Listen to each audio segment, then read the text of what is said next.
प्रीतमगढ़ में मंगलू नाम का भोला भाला बेवकूफ धोबी रहता था।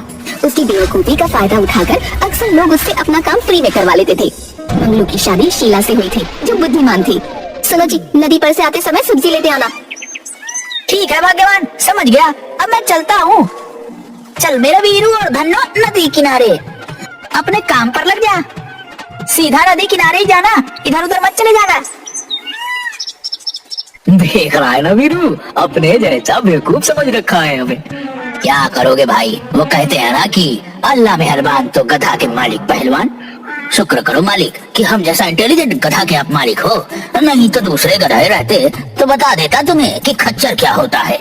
सही कहे वीरू भाई, अगर कोई और गधा होता तो मालिक को पानी पिला देता। अबे अब चलोगे भी या गधे जैसे बैठे रहोगे? गधा वो नहीं तुम हो, दोनों को खूंटे से बांध रखे हो और बोल रहे हो नदी किनारे चलने को। अरे हाँ, मैंने तो इन्हें खूंटे से खोला ही नहीं। चलो वीरू, मैंने खूंटे खोल दिए। कैसे हो मंगलू भैया, अपने बच्चों को कहाँ ले जा रहे हो? देख जगिया, मैं अभी मजाक के मूड में नहीं हूँ। इन्हें मैं नदी किनारे ले जा रहा हूँ, समझे? चल अब हट, जाने दे। ओहो, तुम इन्हें ले जा रहे हो या ये तुम्हें ले जा रहे हैं? आगे आगे तो ये चल रहे हैं, तुम तो इनके पीछे पीछे जा रहे हो। अरे हाँ, बात तो तुमने सही कहा है। वीरू और धन्नो, तुम मेरे पीछे आओ। हाँ अब ठीक है, वैसे तुमसे समझदार तुम्हारे गधे हैं। आखिर गधे भी तो हमारे ही हैं। गधे भले ही तुम्हारे हो, लेकिन बात मेरी मानते हैं। बोलो बेटा, ढेंचू ढेंचू। इतना कहकर जगिया गधों के कान खींच देता है। गधे ढेंचू ढेंचू आवाज करने लगते हैं।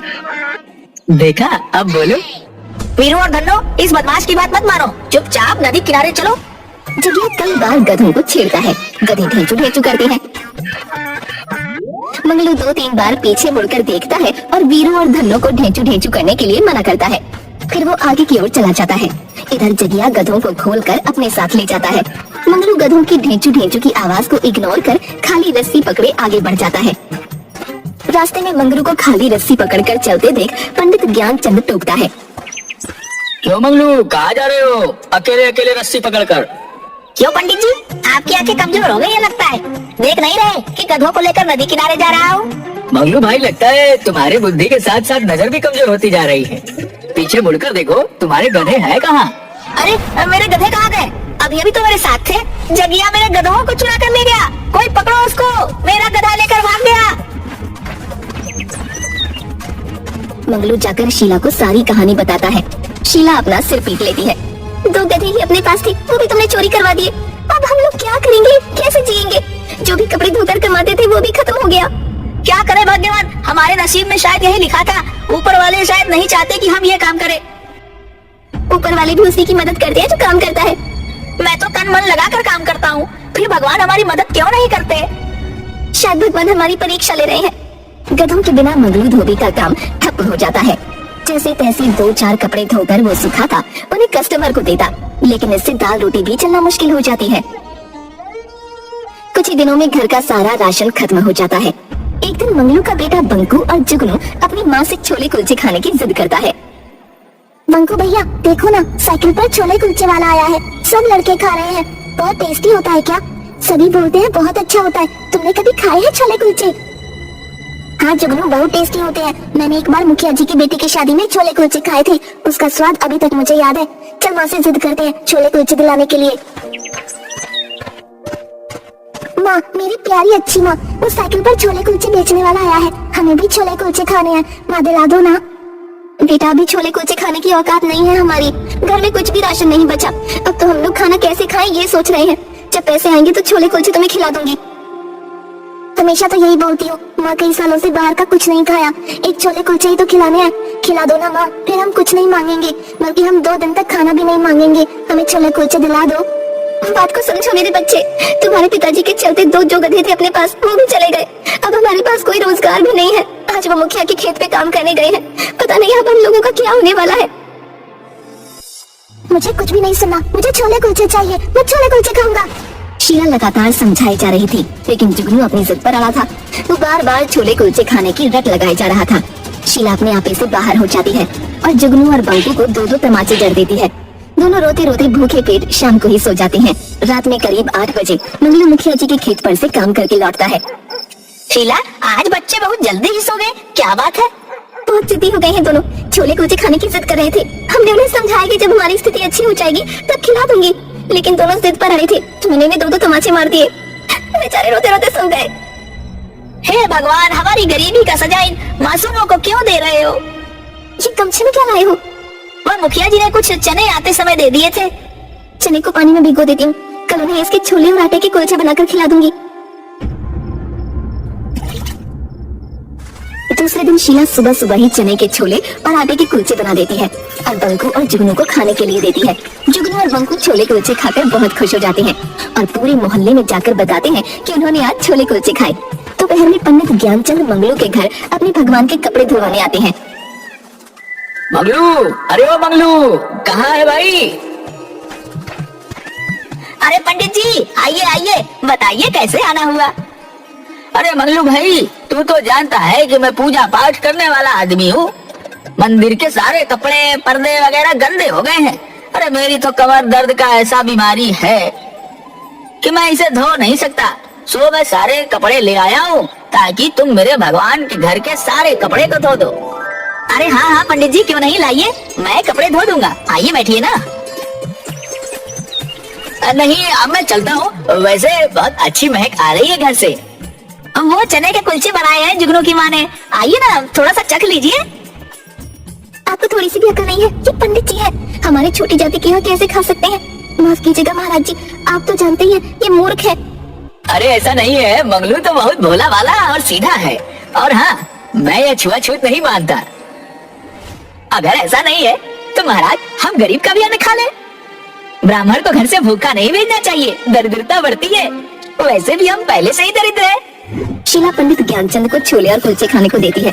छोले कुलचे खाने के बाद पंडित ज्ञानचंद शीला से बोलते हैं, वाह, सचमुच तुम्हारे अंदर अन्नपूर्णा देवी का वास है। इतने स्वादिष्ट छोले भी बन सकते हैं, इसका मैंने कल्पना भी नहीं किया था।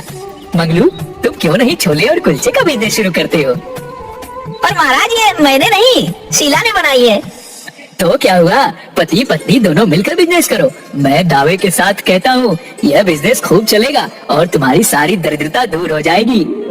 ठीक है पंडित जी, जैसी आपकी आज्ञा, मैं कल से ही यह बिजनेस शुरू कर दूंगा। पंडित ज्ञानचंद मंगलू को एक पुरानी साइकिल दे देते हैं। मंगलू बनिए की दुकान पर जाकर मैदा और छोले बनाने का सामान उधार ले आता है।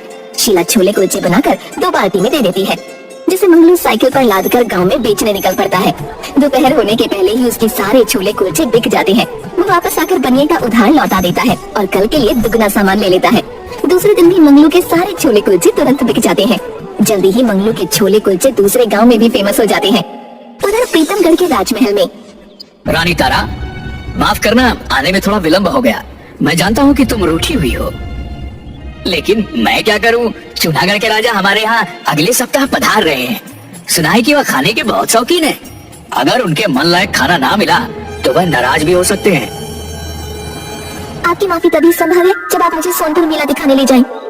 अगर ऐसी बात है तो हम मंत्री जी से बोलते हैं कि कल ही हमारा सोनपुर मेला जाने का प्रबंध किया जाए। अरे मगलू, तू तो बहुत अच्छा ठेला बना लिया है। और बताओ कैसा चल रहा है? सब आपकी कृपा है पंडित जी, हमारा जीवन बहुत ही मस्त चल रहा है। सुना है कल सोनपुर मेला में हमारे महाराज आने वाले हैं। तुम क्यों ना अपनी ठेला सोनपुर के मेला में लगाते हो? और हाँ, मेला में बहुत से लोग आते हैं, इसीलिए छोले और कुलचे ज्यादा मात्रा में रख लेना। दूसरे दिन मंगलू छोले और कुलचे अपने ठेले पर रखकर सोनपुर मेले में पहुंचता है। मेले में जगिया लोगों की जेब काट रहा होता है। तभी उसकी नजर मंगलू पर पड़ती है।